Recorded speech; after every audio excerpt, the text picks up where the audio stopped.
இந்த வீக்கெண்ட் பார்த்தீங்கன்னா, எங்களுக்கு செம்ம ஜாலியா சூப்பரா வந்து முடிஞ்சுது. அப்பா, அம்மாவும் காலையில வந்து ஊருக்கு கிளம்பிட்டாங்க. யூசுவலா ஊருக்கு போனா ஒரு மாரி டவுனா வந்து ஃபீல் பண்ணுவேன். பட் இந்த வாட்டி அந்த மாரி கிடையாது. ஏன்னா ஃப்ரைடே வந்து மறுபடியும் ஊருக்கு போக போறோம் ஆடி 18க்காக. இன்னும் 4 நாள் தான் இருக்கு, 3 நாள் தான் இருக்குன்னு என்னை விட லேகன் கவுண்டிங் வச்சு வெயிட் பண்ணிக்கிட்டே இருக்கான்.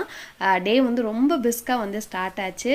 தீபி லஞ்ச் பாக்ஸுக்கு பார்த்தீங்கன்னா, கத்திரிக்காய் சாதம் ரெடி பண்ணியிருந்தேன். ஃபர்ஸ்ட் டைம் ட்ரை பண்ணியிருந்தேன். அதனால தான் ரெசிபி ஷேர் பண்ணேன். சாப்பிட்டு பார்த்தேன், நல்லா இருந்தது. இன்னொரு வீடியோவில் ஷேர் பண்ணுறேன். தொட்டுக்க குச்சிக்கிழங்கு சிப்ஸ், பஸ்ஸில் போகும்போது குடிக்கிறக்கு ஜூஸ் கேட்டான்னு பனானா மில்க் ஷேக் வந்து ரெடி பண்ணி கொடுத்தேன். தீபி 7:30 கிளம்புனா தான் எனக்கு காஃபி குடிக்கவே டைம் கிடைக்கும். அதுக்கப்புறம் பொறுமையாக ஒரு கப் காஃபி வச்சு குடிச்சிட்டு வீட்டு வேலையெல்லாம் முடிச்சுட்டு தான் லேகனுக்கு லஞ்ச் பாக்ஸ் பேக் பண்ணுவேன். இன்றைக்கி பணியாரம் சுட்டு எங்களுக்கு சாதம், பச்சைப்பயிர் குழம்பு, ரசம் பொரியல் வச்சுருந்தேன். அந்த பச்சைப்பயிர் குழம்பு கொஞ்சம் ஊற்றி பேக் பண்ணிவிட்டேன். ஸ்நாக்ஸுக்கு வாழைப்பழம். லேகன் 10 மணிக்கு கிளம்பும்போது நானும் எல்லா ஒர்க்கும் முடிச்சுட்டு ஃபார்ம் ஹவுஸ்லேருந்து அந்த வீட்டுக்கு வந்து கிளம்பிடுவேன்.